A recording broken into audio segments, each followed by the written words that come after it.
You're listening to Fanboy Versus with your hosts, J.D. Church, Chris McFeely, Chris Triplett, and Brian Kilby. Hello, and welcome to Fanboy Versus. I am not J.D. Church. I'm not even Brian Kilby. He's sitting over there. He's not? It's Chris McFeely here.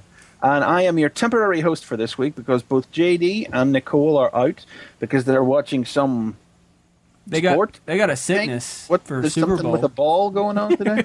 Triplet and I will actually be... Triplet's actually in studio right now. See, you can see my hand There's here. Brian's his hand. hand. You can see it if you're on the video. We're actually watching the Super Bowl after the show. What kind of nerds are these people?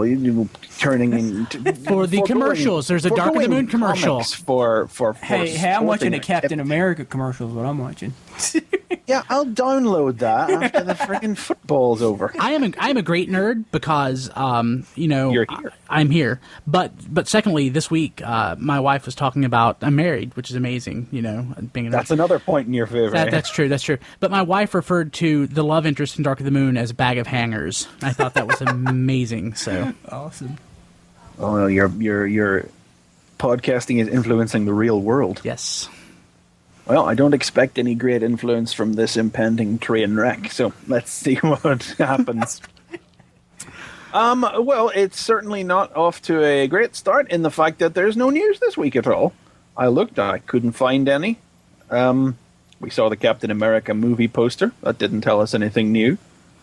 Photograph We saw Bucky. Bucky, and it's some dude in overalls. Big deal. Yeah.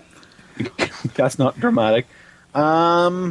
And comic sales were down 23% on last month, so all things are good, yeah. Mm-hmm. Wow. Why is that? What was going on January of last year? 23% fewer comics were released, so that's probably a mitigating factor. Gotcha. Yes, you may see disaster reported here and there, but that's a key factor to remember. Also, there was nothing major released, whereas last year we were having Siege and Blackest Night, So I guess we'll just go straight into the comics for this week then, since we have nothing else going on. Triplet, we always start with you. So what did you read this week? I read Amazing Spider-Man, I read Secret Six, and I read Brightest Day.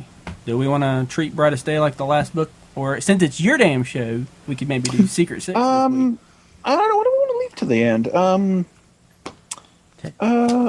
We always leave Brightest Day to the end, so we may as well talk about it now. Just switch things up. I'm here. I'm in control, yeah. That works. Let's switch it up. Let's do Brightest Day. The end was awesome. Yeah, that was... Got his hand cut off. For Brightest God's Day's sakes. been pretty good the last couple of issues. That was ridiculous. Why are you crying? You should be used to this. Is that what he said? Yes, you should be used to this by now. Black Manta was awesome. I love that. But we're jumping... Yes, I was thankful that it was a little bit meta in its treatment of the fact that his poor hand got lopped off again. But we're jumping to the end, though. We need to get back. Okay, Something else happened in this? well, last issue, Hawkman and Hawkgirl, they're dead again, and they're really dead this time, I guess. They were really dead in Blackest Night. So Yeah. I don't know. I mean, it's weird, and all the stuff with Dead Man talking to the ring. It's part of the plan. I don't. That ring manages to spend 2.5 full pages talking, and we are still no closer to really understanding what the hell.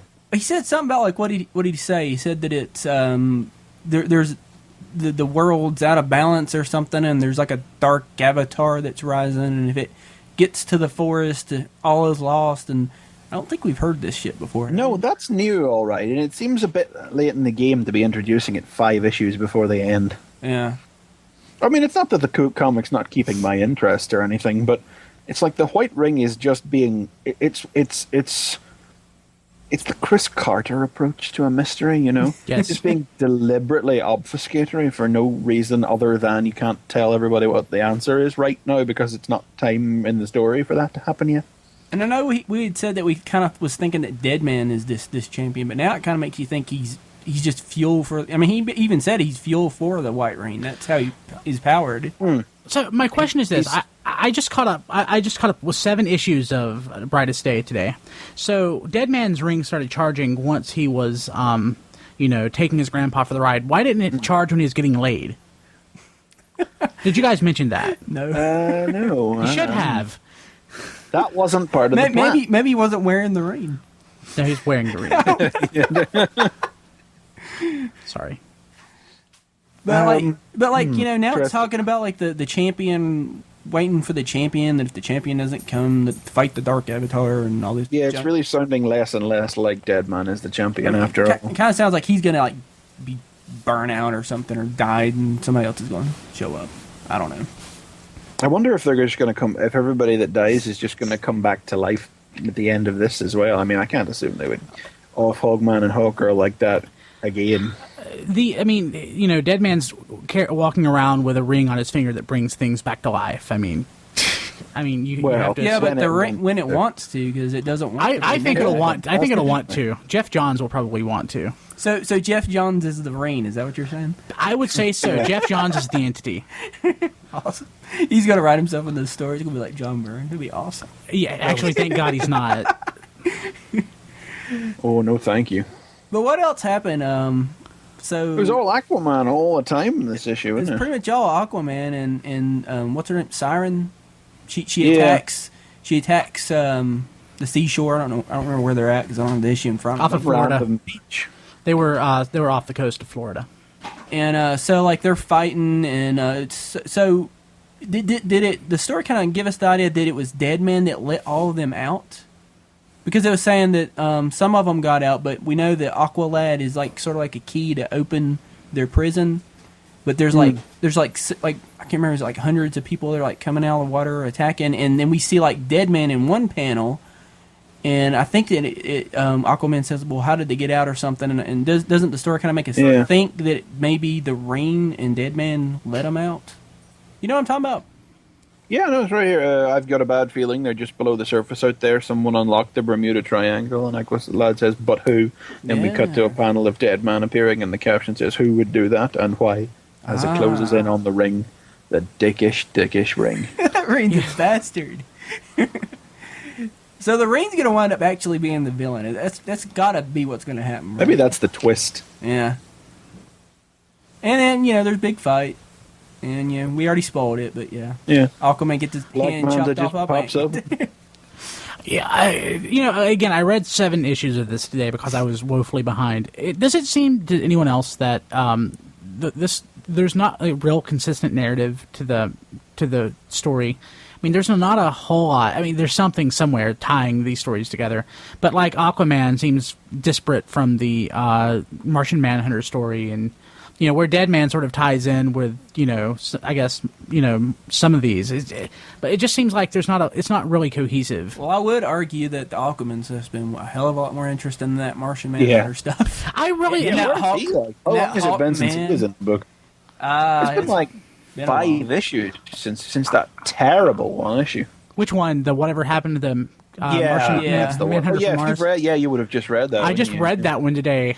Did he break God. away from what's her name? I mean, did he like break out? Is that the last thing we saw? Like he woke Yeah, up? that's the last one. And then alright. we didn't see him again, so we don't know what he's doing. Yeah, we don't really. Yeah, and we don't really care. Oh, but one thing I want to mention is DC. They're putting the stuff on the covers. The draw the line at $2.99. Yep. Yep, there it is. When are we getting the Marvel version? Well, there's a rumor going around that Marvel are going to be trying that out. No, sometime. I was gonna say like the Marvel comic. It would be like make mine $4.99 Excelsior. And see, we buy it because they said Excelsior at the end of it. It's a no prize. It's a no prize. Well, no, I did hear a rumor. It was on Bleeding Cool, for whatever that matters, but that Marvel are going to be dipping their toe into that pool, hopefully, sometime in the future, experimenting with DC's 20 story pages instead of 22. And $2.99 is the price point, so we'll have to see if that turns out to be true or not. But That would be good. yes, it would. What else you got, Triplet? Also got the new issue of Amazing Spider-Man. And even Mr. Kilby read that one. Of course I read that one. It's my favorite book. So awesome. So since you are... and I'm reading Spider-Man now as well. Buying it proper. There it is, look. Awesome. Hey, click right here. Wait, is that mirrored in the... It is mirrored. My video is backwards. You'll live. It's fine on this end. Oh, okay. It's just me then. Yeah. So, what do you guys think about the new issue? I liked it. Oh, yeah. I love the backup story. You actually made all your notes. All of my notes came from the backup story. Because the backup story included the Freemasons, Cthulhu, and Ayn Rand. So And the looter. And the looter. So the looter. Yeah, for God's sake, that's the key factor. I love that that the Freemasons had like Cthulhu trapped in some sort of meteor, and when this Power Man just stabbed it. Yeah. When this story started last issue, and I wanted to know what that key opened. Lord, I did not imagine it would go this it was so awesome. They're talking about John Wilkes Booth being a 33rd degree Freemason. And they had to kill Abraham Lincoln. It's amazing. I love this. Yeah. And the main story was good too. Yeah. Yes, there's also that. Last week's was better, I think, but you know. You think last week's? I really liked last week's main issue. story. Yeah. Was better. Yeah, I really. Yeah, liked this is just the continuation of that. You know, Yeah. there's not too much surprising in this issue. But I do really am liking the new Scorpion. Well, the old Scorpion. You know what I mean? Matt Gargan is. Thank goodness. Yeah, Scorpion. That's amazing. I love that. What are you thinking about his suit though? Does the suit kind of tick you off? It doesn't matter. It doesn't matter too much. It's a bit big, maybe. It's but kind of 90s robot crazy imagey. It's almost like the take that they were going with the new Rhino before the old Rhino destroyed him. Yeah, kicked his ass. Yeah. And if I was trapped in a Scorpion suit, I would make sure that I had hands and not claws. Yeah. The character that I really want to see revamped for like the fifth time, is Doc Ock, because of course Doc Ock. Oh, you don't like him now? The way No. I like the fact that he's the mastermind behind all of this, but I like Doc Ock being, not physically imposing, but physical. I like the look of him now. I think it's different. I mean, I don't want that to stay the default look for him, but for Dan Slott's run, I'm perfectly fine. It's fine. I don't want him running around in the leather jacket anymore, but No. Yeah, Doc Ock has not had a good couple of years. It's had Which a is good weird decade. because you think the film they would have done something with him, but really since Since he came reboot back of from the dead, basically, Yeah, really, exactly. he just really hasn't done anything. That is exactly. There is yet to be justification for bringing Doc Ock back from the dead in '97. when John Byrne rebooted basically the Spider-Man origin. Oh well, I mean, he'd been back for a little while before then, but that was epically terrible. That And particular story. it's interesting that we're talking about Doc Ock because he's in this issue and he plays. Yes, he pops up very briefly. He's the hero of this issue. Yeah, Yeah, basically. he basically fixes the shuttle so that there's not a problem. It's like Smythe, you twat. Basically, is what he says. I calculate an 88.7% probability he was adopted. Yes. I like that. But yeah, so basically the gist of the issue, though, is that it's a follow-up from last week. John Jameson is launching into space, and there's a big brouhaha over this. Spider-Man tries to save him. He's basically begged by, well, not begged, he's strongly encouraged by JJ, and he and the Scorpion fight on the side of a rocket.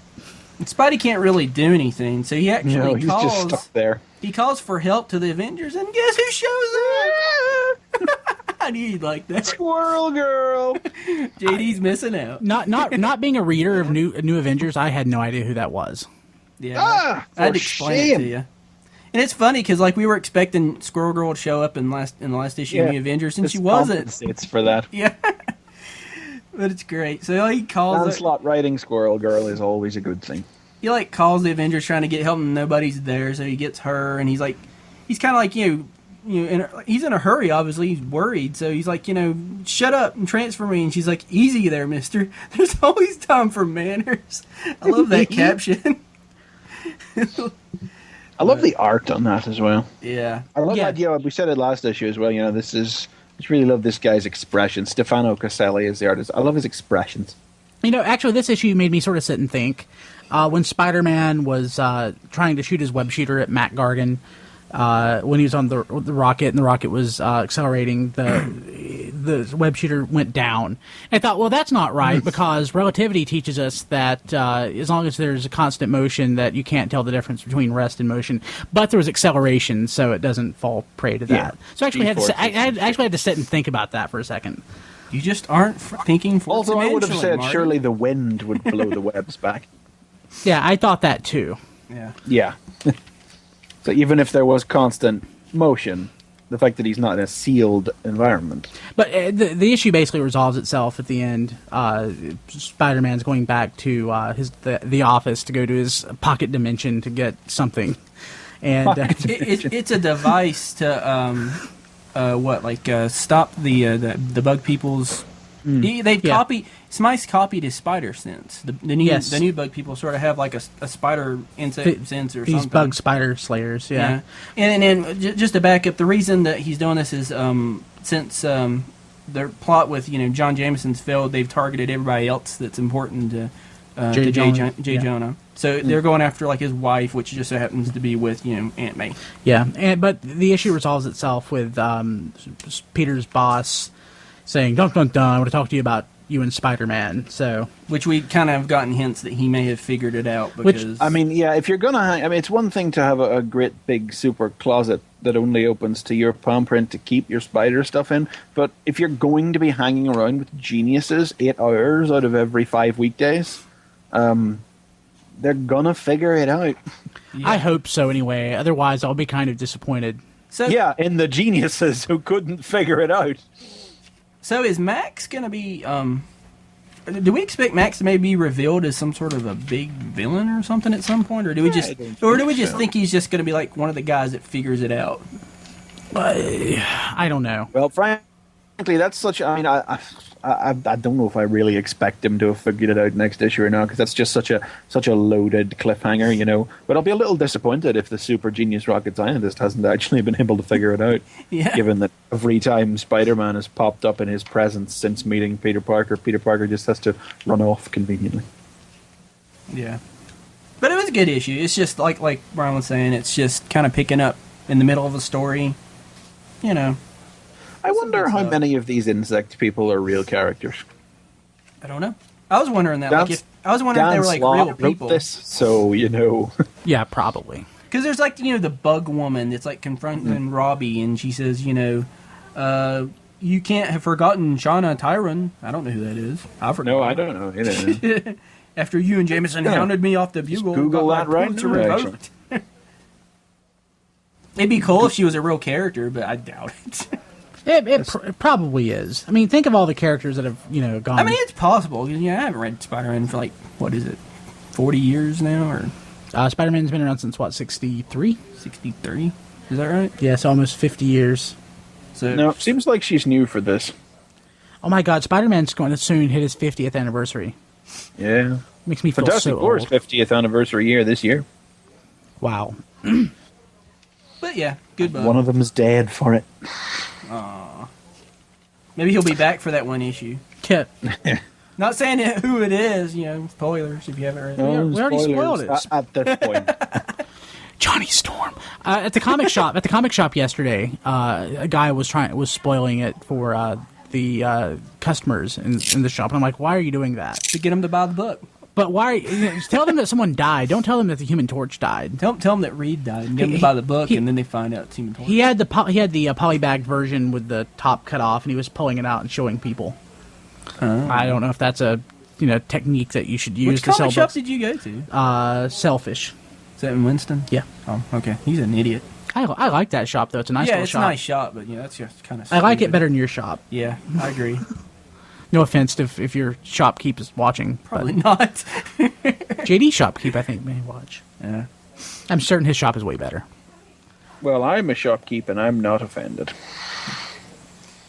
But that's not that I haven't been spoiling it for anybody. Everybody who come into me has already found out. I had one guy come in on Wednesday, and he just came in to me and he just walked right up to me. Not angry at me, even in a good way. Just walked right up to me with the finger up and just said, "I was fucking spoiled by MTV on Twitter." That was the first words. JD spoiled me. Yeah. Because he knew exactly what I was talking about as well. Or he knew that I would know exactly what he was talking about. Unfortunate, but you know, what were you doing on the internet before you got the comic? Yeah. I went total dead that day. I didn't internet, TV, anything. You were on I Am at Work. That was it. And I you tried to spoil I it. did not try to spoil you. You said, "Have you been online? Have you watched the news? Have you done anything?" And I was like, "No, I hadn't." It's like don't. Yeah. I was like, "I'm not gonna." I didn't spoil you. Yeah, but I think you wanted to. No, I wouldn't. Little do bit. that. A little bit, maybe. Yeah. Yeah, but let's move on. You want to talk about infestation? Infestation? What is it called? Yeah, infestation. Since McFeely, our host No, this you week, talk about just talk about it in Give guarded general- terms. exactly general in guarded impressions. in guarded general terms. So, Yes. infestation. It's about zombies from another dimension. I don't know where they got this idea from. It's fantastic. No, it's you know. I don't read. It appears to take place, I guess, in the ongoing universe. I don't read ongoing on a regular basis.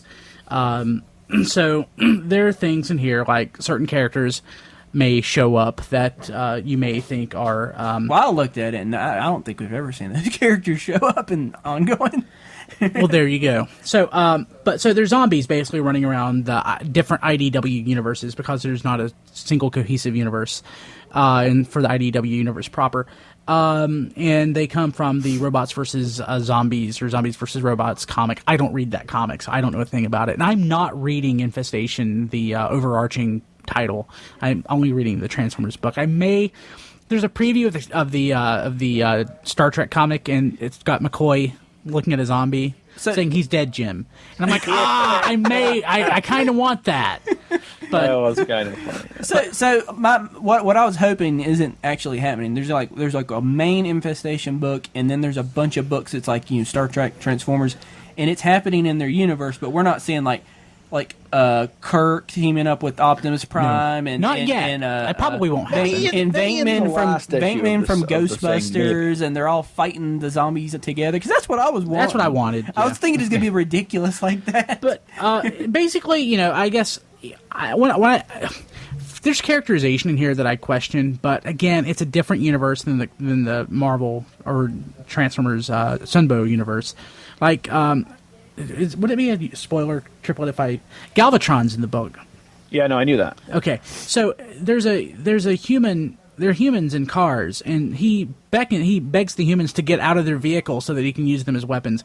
Why would Galvatron ask humans to get out of their vehicles? He would just take them and throw them at the zombies. Maybe he's from a mirror universe, and he's actually the hero. Oh my god! Actually, the issue starts with a big misunderstanding, just like all crossovers do. Does he All have a great goatee? Yeah, all great team-ups. Does he have a goatee? No. Okay. So Galvatron is telling the Autobots, hey, there's a bunch of crap going down. I need your help. So the Autobots just stand there and posture for 15 pages. And then they're like, oh, there's zombies running around. What do we do? And Shoot him in the head. yeah, so it's I've read some really bad IDW Transformers comics. This is not one of them. Right. I don't think if it wasn't a Transformers comic, I wouldn't buy it. If I wasn't on Fanboy Versus this week, I may not buy it either. But hint, hint. But no, I'm kidding. I would never do that. It's I believe now this is the only one of the 4 separate miniseries that are actually being written by Abnett and Lanning, though. yes, it is being written by Abnett and Lanning. Yeah, and they're writing the main Infestation, but they're not writing the other 3 minis. Let's see here. Obviously, Transformers is special. And Nick Roche does the art. Art's not bad. It's not bad. I think he does a pretty good job. He's not like... Based on the previews I saw, it was a lot more cartoony looking than his usual style. A lot more exaggerated. The last panel, the last page really ticks me off because I don't necessarily think it's good art, but... Gasp. Yes, but, the rest of the book's not bad. The rest of the book's not bad. Yeah. If you like Transformers and you like zombies, buy it. If you don't like either, or if you only like one, skip it. I kind of wanted to pick it up, but like I said, if I don't get like Kirk and the Ghostbusters and Optimus Prime teaming up. What's the big deal about zombies running around the Ghostbusters universe? They're used to that crap anyway. See, they're going to be the experts. They're going to be the ones that solve it. Yeah, it's like these aren't made of ectoplasm. Egon's just going to be like, yeah, this is how we solve that in my world. Yeah. They'll tell them. Could be. Okay, but yeah, it's not bad. If I would recommend, if you like Transformers, to read it. You'll enjoy it. It's a mini series too, so it's not like you're investing a lot of time or money into it. Yeah, that's my best lukewarm recommendation that I can provide. I'll have it. It's sort of okay. Yeah, it's sort of okay. It's tolerable. All right, that's all that I read. Glowing yeah, I know. And yeah, that's all that I read. 3 that we've already mentioned. So, and we're saving Secret 6 for the end. Then, so what have I got this week? Did you read Rescue Rangers #3, McFeely? I did not read Rescue Rangers #3. I couldn't even if I wanted to. You can't get the Disney comics over here. That's right. Sorry, I thought about reading it. To rub that in. No, would you want to read the Rescue Rangers? I know you wanted to read the Darkwing Duck. Yeah, I mean, it's Rescue Rangers. Reading Darkwing Duck. Who cares about Rescue Rangers? I mean, for God's sake. Read Darkwing Duck. Yeah, absolutely. Yeah. I wasn't even. Darkwing Duck's been awesome. Has it? Of the Disney cartoons cartoon. Actually had ideas above its station that I'm not sure 100% are working, but I've enjoyed reading it. Of all the Disney cartoons from that that were on in the '90s, of course, my favorite was DuckTales, and I was a DuckTales fan, but Darkwing Duck was second. So, well, Darkwing Duck was great, but you know what? Gummy Bears was better than DuckTales. Oh, I love me some Gummy Bears. Bouncing here and there. Claims, I know, but I got DVD sets of the pair. Your wife thinks it's the stupidest thing ever. Kim thinks it's stupid.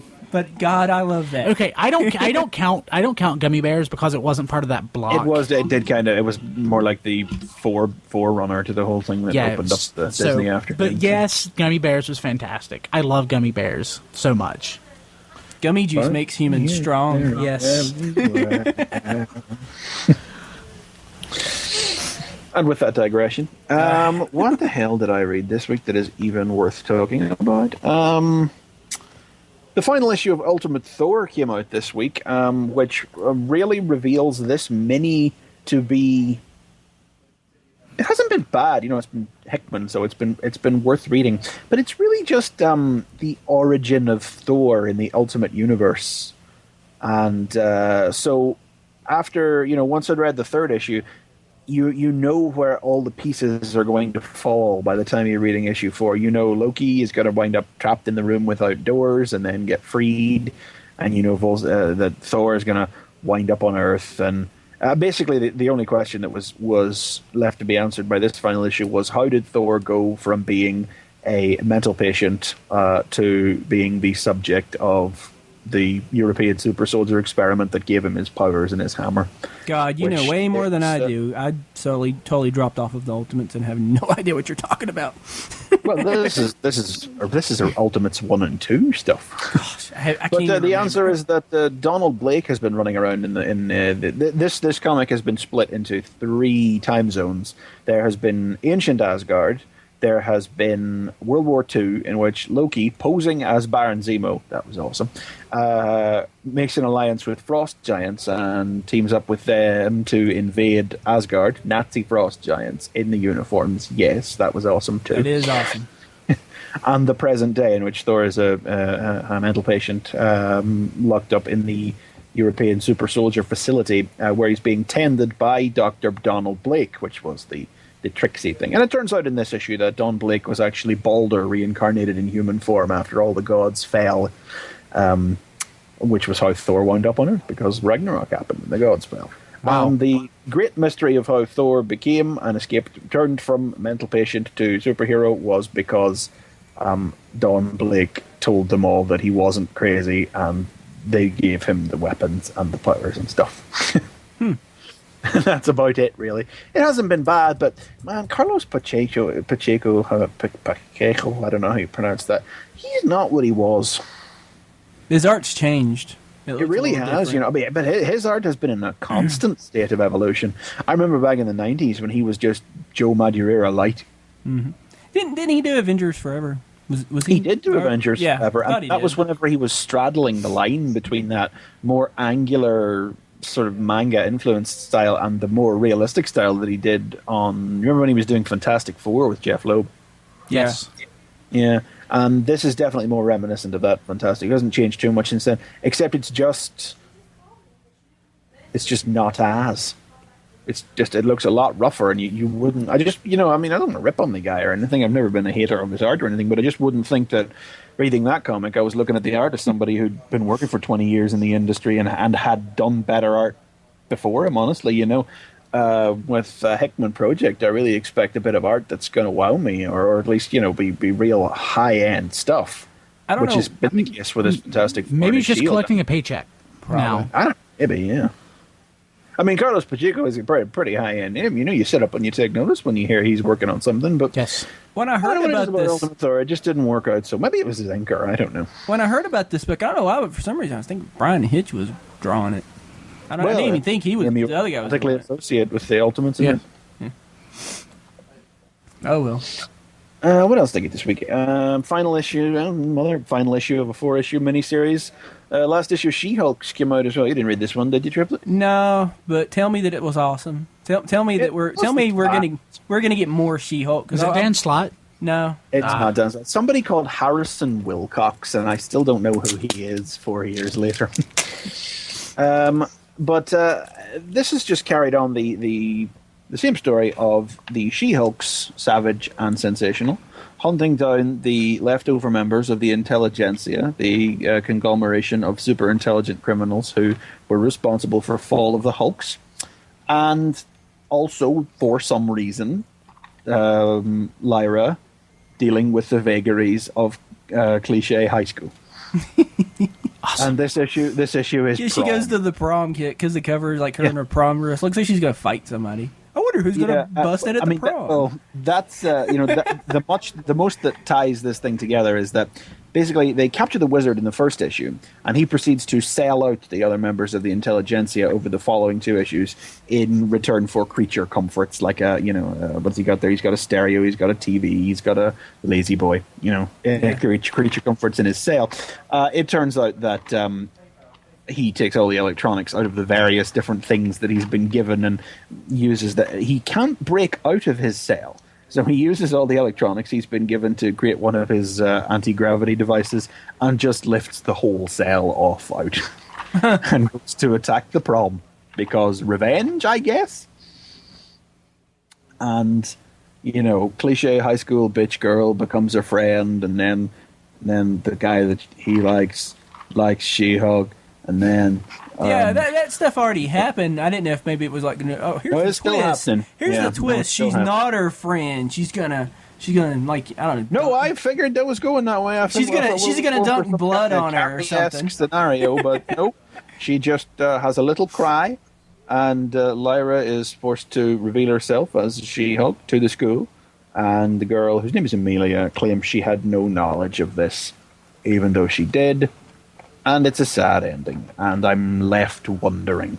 It wasn't a bad miniseries. It had, in sharp contrast to the other one I was just talking about, it had very nice art, and the art was actually mostly what convinced me to pick it. It had covers by Ed McGuinness, which are nice too, because Ed McGuinness. But the interior art was good. It's been very, very nice, and there's a little flair of the European about it. There's a little Paco Medina in there, not that the artist feels a little influence, but there's a European, Latin American flair to the style, and it's very bright and colorful and thick and large, very three-dimensional art. I've really enjoyed the artwork. Yeah, it's a little bit cartoony, but I always think you need a little bit of cartoony art when you're dealing with She-Hulk, Yeah, I don't mind that. I don't need it to be super realistic. If anything, if they want to continue doing She-Hulk stuff, keep the artists. Get a new writer. Yeah, definitely keep this guy on. The writer hasn't done a bad job either. It's just I don't really know how he figured he was going to convince people to buy into an ongoing series off the back of this, because this was supposed to be ongoing, but got downgraded to a mini before the first issue came out. I want more She-Hulks, but frankly, Marvel need to let go of Lyra. Yes, I agree. She is not a bad character. She has a good creator pedigree. She was created by Fred Van Lent, but if you want to keep using her, just let Fred Van Lent write her or whatever, because her Savage She-Hulk miniseries, that was good. It was quite funny too, and Jen was stomping around in it as well. But so what if they had him write She-Hulks? Would that be awesome? That might work a little better, but he's nothing in here offends me. It isn't a bad comic, but set my world on fire either. His way of writing Jen isn't too bad either. It's not his fault that, I mean, the core concept of outside of hunting down the intelligentsia is that Jen is teaching Lyra that, you know, she tried to live a normal life and go to high school and whatever, which is complete antithesis to Jen's attitude to being a Hulk. You know, Jen would never turn back to normal if she had the option.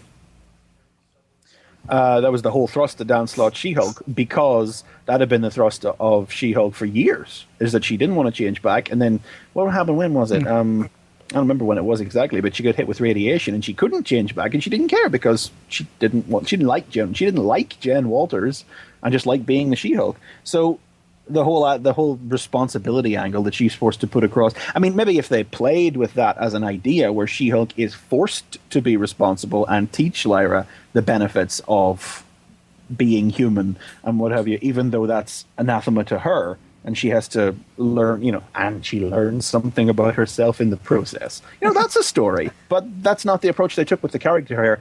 And Jen just really seems to exist to, you know, beef up the combat scenes and just deliver sage advice here and there. And there's a subplot in there about her hooking back up with Wyatt Wingfoot, but I presume that would have gone somewhere in the ongoing. It just doesn't feel quite true to Jen. It's really it is really more of a Lyra book, and Marvel need to loosen up on Lyra. Frankly, just give us the Jen. I mean, I don't think the market's ready for a She-Hulk book right now. In fact, I don't think the Hulk books are in the right place for a She-Hulk book. Anyway, She-Hulk has responsibilities in the bigger world of what's going on in the Hulk books, right? Like maybe she'll be on the Fantastic Four, maybe. Maybe. You never know. But I don't think, as we were saying, we don't really think like they're going to call somebody to replace her. Fantastic Four needs to be Spider-Man, Ghost Rider, Wolverine. Sorry. And like you need to cut the Thing's face, and the Thing has to wear a metal mask. A metal mask. There you go. Perfect.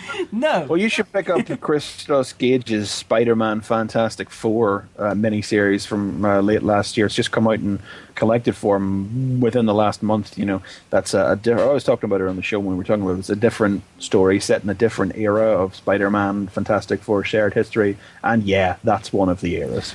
Awesome. New Fantastic Four and all the rest of it. Yes, that's in there. And it's Christos Gage. You can't go wrong. Recommend it. What's the last? Okay, yeah, no. The last thing I have this week is actually one I want to talk about. This is a good one. This is I'm gonna hold it up here. This is From the Marvel Vault, Doctor Strange. So it's good Doctor Strange, not Matrix Doctor Strange. Yeah, well, a little bit of backstory on this. This is the first From the Marvel Vault one shot. Now, I believe they've only solicited one more at this point, but I can only hope that more stuff will happen. This is stuff that was commissioned and maybe completed or partially completed, but never published because of whatever reasons. Now, this 1998. Cast your minds back. There was a little series running by Roger Stern called Marvel Universe. One of those books that sprang up in the wake of the whole Heroes Reborn thing, the era that brought us Thunderbolts, Kazar, Deadpool, books like that. And the idea of this book was that it would explore like forgotten and far off corners of the Marvel Universe, just wherever and whenever in time. The first story was a 3-issue story arc by with the Invaders in it, which involved Baron von Strucker and time travel and trying to ensure the outcome of the war, stuff like that, founding of Hydra. And then the next story arc, which was my favorite, was about a new group of characters called the Monster Hunters, which was Ulysses Bloodstone, Dr. Druid, and a new character called Zawadi. And it was set in the 50s, and it involved this team of monster hunters hunting and fighting and killing and rounding up and whatever, all of the great 50s golden age journey into mystery monsters, Grotu and Gugam and Gorgilla and all the rest of them.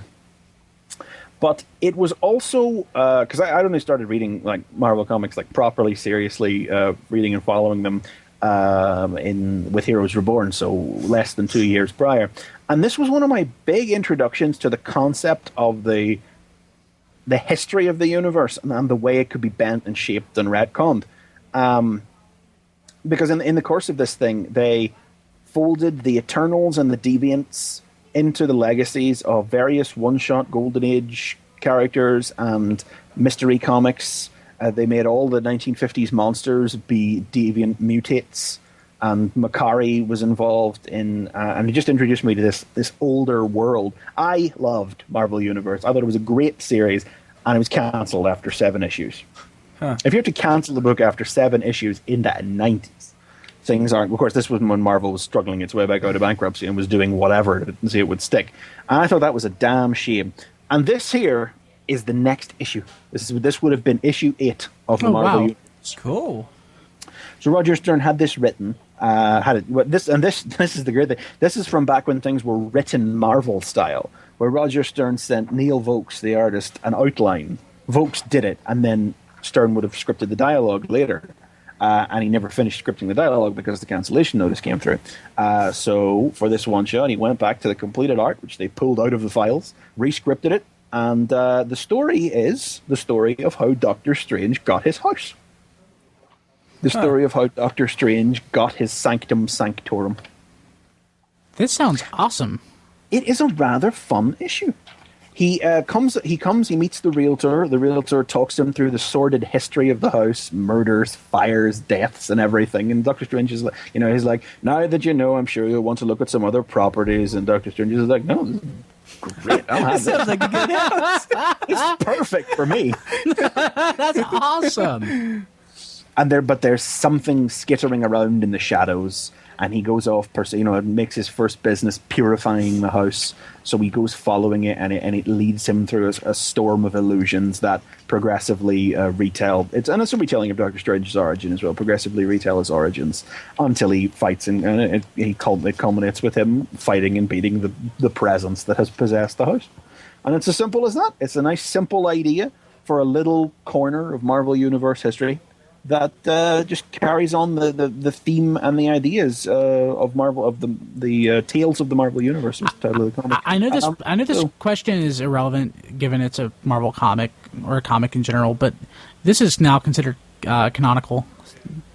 I would assume so, yeah. Well, it's hard to say because it's a one-shot that's actively advertised as never published, so I guess so. I mean, there's one thing about the issue that I do have to say against it. This is only supposition on my part, but I'm pretty sure towards the start it has been re-edited a little to comply with current Marvel policy, in where the realtor offers Doctor Strange a cigarette and he turns him down, and then says, gave them up while I was studying overseas, advise you to give them up as well. Because Marvel has a policy now, if you don't know it now, the characters can't smoke, heroes can't smoke. Yeah, Wolverine can't smoke no more. Wolverine can't smoke, Nick can't smoke, Nick Fury can't smoke. That's Quesada, right? Because it's just Quesada, so maybe it'll change now. But basically, I think Doctor Strange originally accepted the cigarette, and they've digitally erased it from his mouth. Because in 2 subsequent panels, he has no mouth. And it looks like, it just looks like a bit of there are other panels earlier on where he also has no mouth. It is just a sort of minimalist look to the artist's style. It has that where you could do that. It's not that the art looks bad. But I really think that he took the cigarette because on the next page, he has the cigarette, but then reacts to its presence in his hand as if the evil forces in the house have put it there. That's awesome. No, and did they murder? I'll be honest, it really, really pulled me out of the comic. I still enjoyed the comic, but that moment occurring early on was like, dude, come on, really? There's like murder and rapes and awful things going on in this house. And they're forcing people to smoke. There's a panel as well that really, really, really convinced me of this. Was they retell there's a couple of panels early on where they retell Doctor Strange's origin, and it's that famous panel where the doctor comes out and says the operation was a success. Your patient wants to thank you, and Doctor Strange says I can't be bothered. Just make sure she pays her bill. Now I haven't got it handy at all. I'm just going to suspend the show a moment while I Google shamelessly. I need to compare this to something. We can edit this out if this drags on too much. No, this is fine. While I'm doing this, I have a very light hand when it comes to editing. Yeah, I just want to see if I could find the panel that I'm thinking of. Now, did the patient wind up being Jesus, or how did that work? I thought it was going to wind up being Juan or something. The way you were getting. Oh no! Okay, I can't find the thing. I'll find it. I'm not finishing it. I'm pretty sure that in the original panel, Doctor Strange is puffing a cigarette or putting one to his mouth whenever he tells the person that. And the panel here in which he says it, in this thing, he's got his eyes closed, he's got his lips puckered, and he's got his hand coming up toward his mouth, but his hand is empty. So I'm pretty sure there was a cigarette digitally erased from that as well. Did they actually go back to like stuff like Essentials and take that stuff out? I mean, I don't know. think so. I don't think they took it out of the Essentials. No, I don't think so. I don't know because I haven't bought any. I haven't bought any in a while, so I didn't know if they were reprints. They're just taking that junk out or what. Be kind of stupid. There's some like awesome like covers of Wolverine smoking a cigarette with a big gun. I remember it. It was kind of awesome. Oh, it was the 90s. Yeah. No, I don't think they delete them from things like that anymore. But I'm just looking to see confirm, deny. No, I still can't find. Still can't find. I don't know. I'm going to take a look later, see if I can verify that. So yeah, that pulled me out of the issue a little bit. But overall, I admit to being pre-biased towards the issue because it was the next issue of a series that I really, really enjoyed. And the concept of how Doctor Strange got his house is just a cutesy idea. It almost feels like that this would have been the start of a couple of Doctor Strange themed issues in the series, because like he talks to the Ancient One at the end and he says there will be more trials to come, and I'm like, oh hey, that would have been the next issue too. So yeah, no, and it's Doctor Strange as well, so it's always nice to get a bit of Doctor Strange. Mark Waid's miniseries was the most recent thing we had, and of course he's running around in New Avengers, but it's nice whenever you get proper classic red cape, cloak of levitation, or the Agamotto stuff. Yeah, God, please just like bring Doctor Strange back. Give me a book. I'd buy that.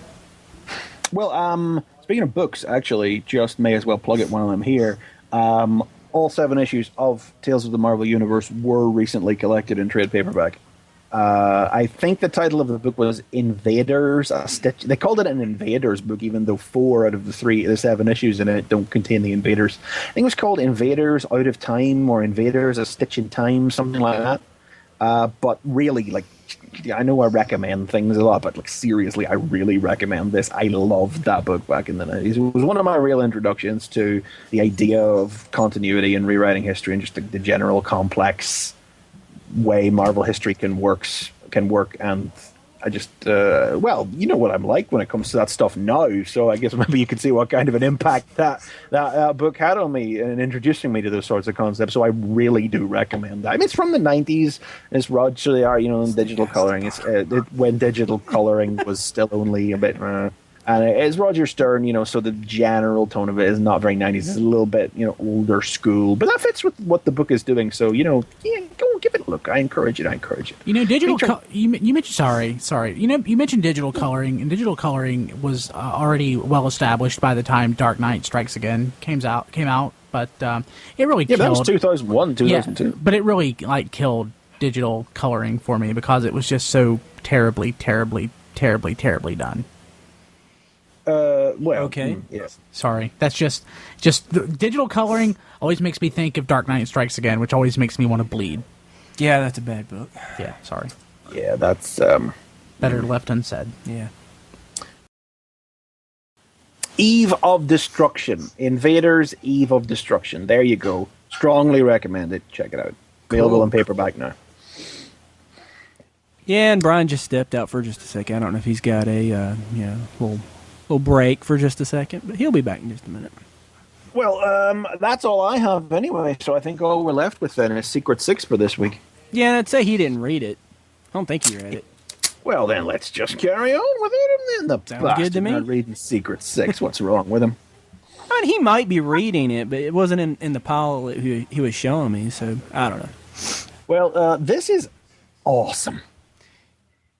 I liked it. I thought it was a good issue. This was just awesome. I mean, this is more of a gag issue now than we've had of late with Secret 6, but it really felt like Secret 6. The Action Comics crossover wasn't bad, but it wasn't the best it had ever been. Yeah, I felt like the crossover that issue of Action and that issue of Secret 6 wasn't the best that we've been getting, and it was in both ways. It wasn't because of Action, and it wasn't because of Secret 6. It was maybe because it was a crossover. But I don't know. And we've already said that the reptile brain just wasn't Secret Six at its best.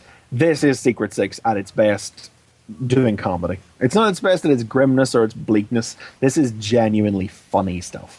Yeah, you get the stuff with the Bane. That was awesome. Primarily, yeah.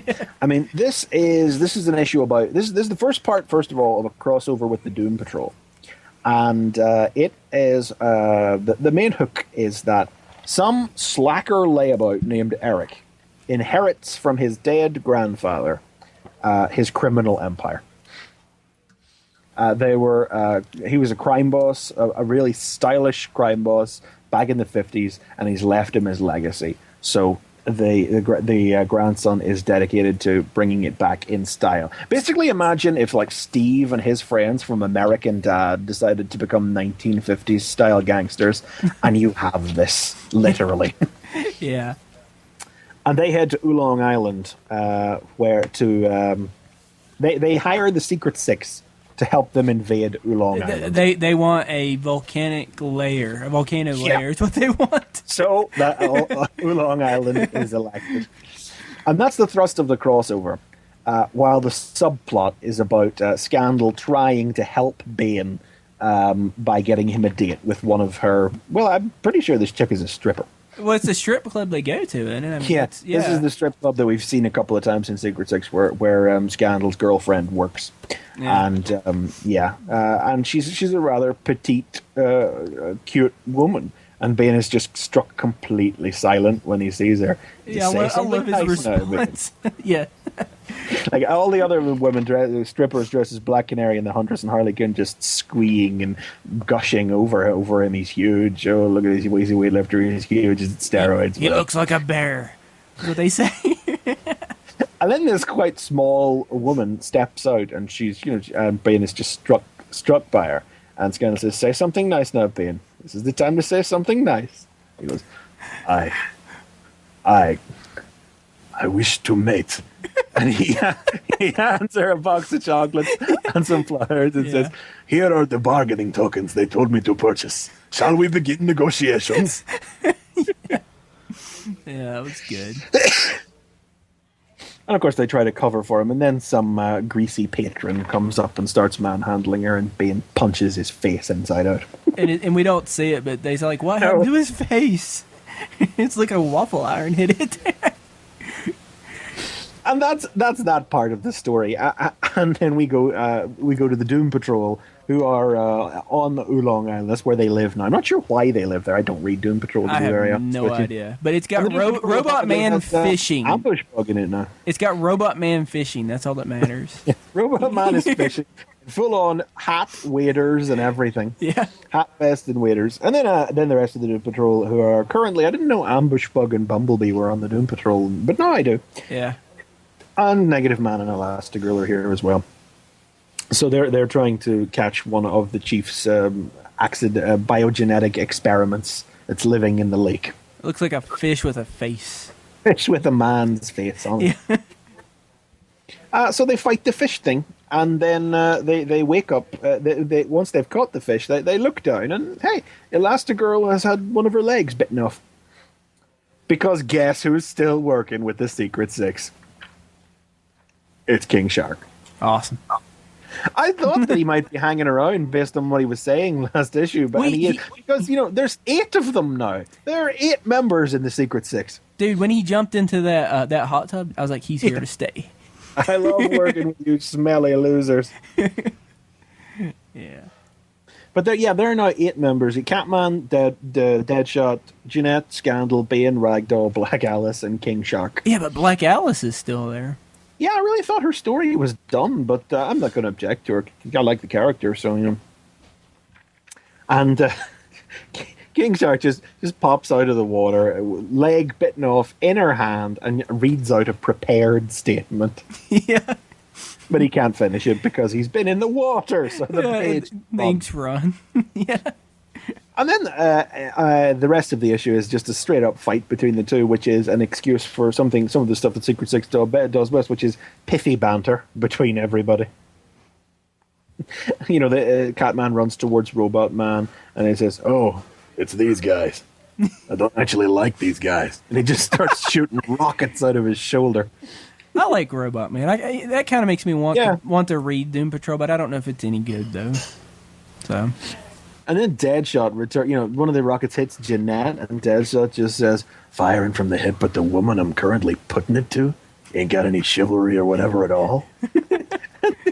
King Shark just bites down on the top of Robot Man. Yeah. It is, I could just sit here and go, and then this happens, and then this happens, because it is just panel after panel of weirdness as Ragdoll just wraps himself around the Negative Man. I suppose you think this will make me too uncomfortable to respond? Do you know, I hadn't even given that possibility much thought until now. Yeah. And then the issue ends on the cliffhanger moment, continued in the next issue of Doom Patrol. Not sure when that's out, but it'll be quite soon, I believe. It says it's like this month, so that makes me think like maybe in a week or so or something. Well, we still have 3 weeks left to February. So. Yeah.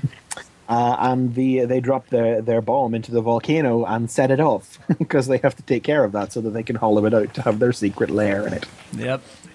So this is definitely Secret Six at its comedy best. I haven't laughed at a comic out loud quite as much as I laughed at this one now in a long time.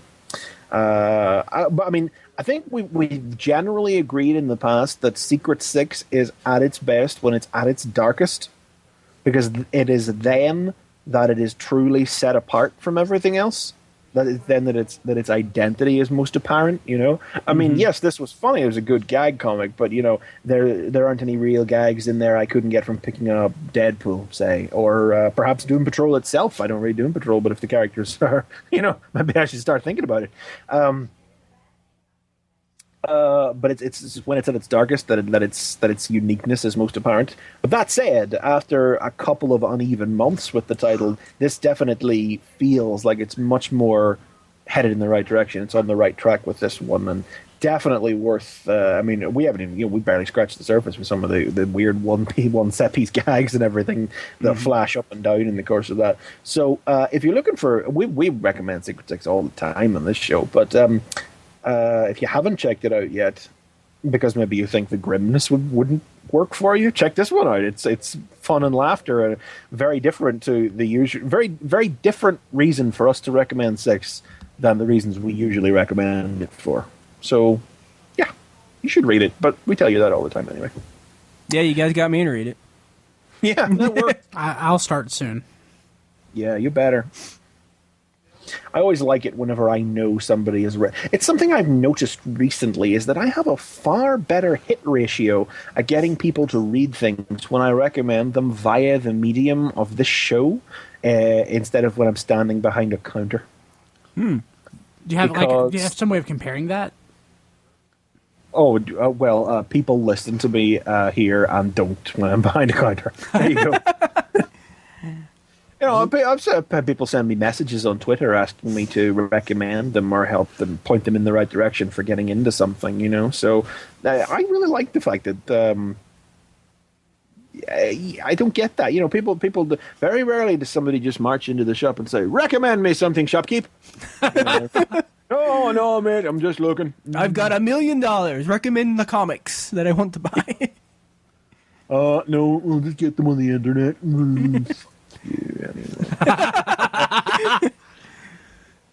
Yeah, if anybody out there wants to send me a message on Twitter asking for some kind of recommendation, I'm only happy to comply, because I know that I like to believe that people seem to be listening to me a little more whenever I genuinely try to recommend something good on here, because I suppose it has the appearance of trying to sell something. It's like the shopkeep is the enemy. Because they're just trying to get you to spend your money. But through this medium, it's just because I'm spreading love of comics. So, yeah, if you want a recommendation or something, feel free to drop me a line at Chris McFeely on Twitter. So what else we got this week? You guys saw Green Hornet a week Yes, or we two did. ago. That's it for the comics. And there was no news this week, so we're running terribly short. We gotta come up with some way to buck this up. So much as it, let's try and wring 5 minutes out of Green Hornet. Tell me something about Green Hornet, because I went to go and see Green Hornet on Monday. I was gonna go see it, but my cinema's not playing it anymore. So I wonder why. On Green Hornet. The trailer had wonderful 3D. But the movie didn't. The movie had scenes that were good 3D, but those scenes, they were in the trailer. And I think that's the problem where it was misleading. Yeah. Yeah. So the movie, the Green Hornet, the character, is a terrible person. Yeah. I have no idea anything about Green Hornet. I know that there's this dude in a car, and he has this other guy with him that drives him around, and the other dude kicks butt, and he doesn't do anything. And that's all I know about Green Hornet. So it was pretty much that, but the rest of it probably gonna offend Green Hornet fans. When I thought the movie, And that implies there are fans. That's true. Yeah, that's right. When the movie, Not to slight any Green Hornet fans who may or may not theoretically exist. When we were watching the movie, I thought it was over at one point, but it went on another 60 or 70 minutes. Oh, really? What point did you think it was going to end? When they were at the dump and their car. They had to get out of that. Yeah, I thought they were going to get out and then kill the bad guys. That was a very long end of the movie, though. The movie would have gone like an hour 10. Yeah, no. It kind of it drug on. It did drug. I mean, it does How long not. is it? Long. Is it 2 hours? I think it feels like a lot longer than it actually is. Okay. And it's I don't know. Is it me or are films just getting longer? Some of them are. Some of them aren't. I mean, it costs less, of course, to make a shorter film, and they can put more butts in seats that way because there are more showings. But I just don't know. I kind of like Green Hornet, but I did too. Believe it or not, it was better than I thought it was going to be. Because like when I was watching the trailer, I was thinking, man, this probably isn't going to be good, but I still want to see it. the Gangsta Paradise. That was kind of the trailer that made me want to see it. The trailer made me want to say it was the original trailer. I'm like, wow, this actually looks like spending most of our lives living. I thought it looked funny, and I wanted to see it, and I wouldn't buy it, but I wouldn't see it again. Not to spoil the ending, but I did love the ending. The ending was great. The ending was really funny. I thought. thought. the way the movie actually ended, not the denouement, but the part like the resolution for what happened to him. Something happens to the Green Hornet, and they got to explain it because it's a secret identity thing. Is all I'll say. And it was funny. I thought it was awesome. Yeah, it was very. It was not a bad movie. It's just that like with all the other comic awesomeness that's coming out, it kind of gets lost. Yeah, it picked a good time to come out. Otherwise, it would have been lost with like the Green Lantern. But it did do well though, didn't it? I mean, like it won it was like first in the first couple of weeks. I mean, like nothing else was out, so yeah. But I heard. I can't tell you how many people I heard confuse Green Hornet for Green Lantern, which I think is part of the reason. Easily done. Oh no. Yeah, dude, didn't this movie already come out? I mean, I don't want to go see Green Lantern again. It's like I don't remember him having CGI junk in that first movie. Yeah. But yeah, it's watchable. Yeah, it's a rental. I don't think it's a go out and see it in the theater. It's a Redbox movie. It's a Netflix or a streaming or something. A dollar at Redbox. Yeah, but it's worth watching. I think you'll find something likable about it. Yeah. So when Triplet wasn't on a couple weeks ago, that's actually what we were doing. We're out seeing Green Hornet. Sorry. It's a better reason than football. Actually, I already explained it to them, so they know this already. Okay. See, because I was supposed to be I'm the foreign correspondent that went and saw Green Hornet, I guess, or something. Cookout was awesome too, wasn't it? What cookout? Cookout. Oh, the food. Yeah, it was awesome. Cheer wine on the tap. Fantastic. Yep. Okay. Remind me what that is. It's a soft drink. It's a cherry sparkling beverage. It's delicious. It's made by the gods. It's made by the gods. It's local to where we live. It's in the southern United States. It's spreading and it's delicious. It's amazing. Cherry flavored things are not common over here. Yeah, there are no souls over there. Candies or drinks. No, I don't know. It's like we don't have grape either. We have blackcurrant. We don't do cherry. Yeah. But I always catch all these learn about these things I've never like cheer wine or whatever. And I did see a singamajig the other day. Awesome.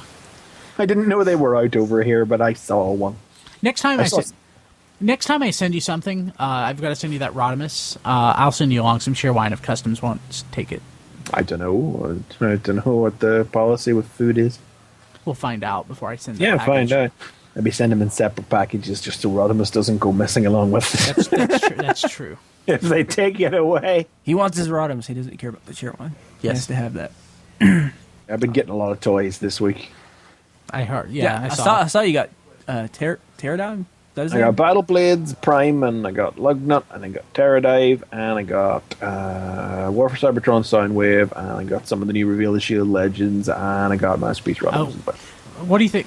We haven't even got the Legends yet. No. What do you like? What did you get? Legends? Yeah. Gold Bumblebee, so that's just a repaint, whatever. Okay, And Prime. I haven't been able to find Starscream or Megatron. They are out over here. They're about. I just haven't found them yet. But wow, that little Prime is fantastic. Looks cool. It is. It is like wow. It is like I love Legends. For one reason among many others, just seeing how the size class has evolved. Yes. Since it was, I mean, whenever they came out in Cybertron, they were just little shitty things. Just little cheap $3 things that were just whatever, you know. But those things have just they weren't even particularly good for the first movie either. But since then, they've just been coming along in leaps and bounds. So that little Optimus is brilliant. I hope Starscream and Megatron are as good. Looking forward to it. Can't wait. Yeah. So, do we have anything else this week at all? I don't have anything. Nothing else. Well, who saw Young Justice this week? I saw it. It was all right. Oh, is it already started? Oh yeah, restarted. Oh yeah, you just picked two up weeks a week. ago for us. So I think we've had a couple of episodes. we've had 3 episodes. I think. I need to watch that. All of the Avengers past the first. You webisode. haven't watched Avengers. I've watched the first webisode. I think Avengers. Did it have its season finale? Is the Kane episode? I don't think that was a season finale because we haven't got a new one since. And Brave and the Bold. I got to catch up on. For shame, sir. This is just appalling. Yeah, you should like stop what you're doing tonight and go and watch the Avengers. Okay, go home. Okay. See ya. Now the thing about Avengers was actually the episode with what was it? It was called Widow's Sting. You know, the one that ends with the Viper and Yes. yeah, you know, that's actually the 19th episode. That comes after the Kang 3-parter. I think they bumped it because they wanted to end the block of episodes they currently have on a big going out note. But the season was 26 episodes, so there should still be like another 7. Yeah, it just felt like at the end of that Kane story, I was like, wow, this is a good season finale. This is the season finale. They decided to go out on that note. Makes you wonder what the actual season finale is, because I could have seen them holding off on Kang until next season. They were doing so many other things. Yeah, I was expecting something else. I was expecting Kane to come back, like maybe at the end of the season, and then we don't get it resolved, like maybe it goes into the next season. But hey, it was still awesome there. Yeah, Avengers was kicking ass. Is kicking ass. Ultron, and it's setting up Ultron and everything in there. Yeah. Pre-Skrull War in the future as well. There's so much good stuff television. coming. I'm pleased to see people talking about how they're watching that now. I see people who wouldn't normally be a big fans of Marvel or whatever reading and watching and enjoying the Avengers as well. So that's good, because I mean this is really this is Marvel's first real DC level cartoon. We've said that before, and I want to see it succeed, and I want many seasons of it. Yeah. Cartoons are in a good place right now. They are. We got that. We got Young Justice. We got G.I. Joe Renegades doing a great job as well. I'm really enjoying it. Yeah, we need to talk about Renegades at some point. It's not really stupid for this show, but I know it's not an RFC thing. I know it's not a comic. It fits better. thing, It fits better with RFC though. But just Sort talk of. about it somewhere. We got new Prime next week now as well. Yes. Yes. Loads of stuff. But we're wandering here at the very end because that seems to be a record short show. I've obviously done very poorly here, so I apologize to everybody listening. No, you're amazing. Because I've ended the show about a half an hour to an hour earlier than normal. Well, we didn't have like a Fantastic Four issue or some big. Yeah, event. it was just a standard sort of week. Regular week. That's or okay something. because we have a Super Bowl party in here in about 20 minutes. We need to start prepping. Well, for. all right then. Hey, go me! Yay! Yeah. Okay, well, I guess that's that then. So tune in next week. JD will be back, and we'll get this show kicked back into proper order. I think it might even be our 1-year anniversary next year. It might even be our 1-year anniversary this week. We haven't checked yet. But it's definitely this month sometime. I'm pretty sure it's this month, so that's coming up very soon. Well, let's pretend it's next week and not this week. Let's do that. Yeah. Yeah. So tune in next week when it'll be Fanboy Versus...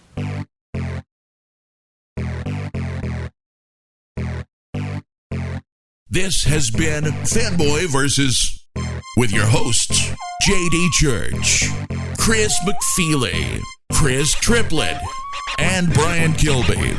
Visit us at tfradio.net for show notes and to subscribe to the podcast. Follow us on Twitter at tfradio for news and updates. Like the podcast? Leave us feedback on iTunes. Copyright 2010 Radio Free Cybertron.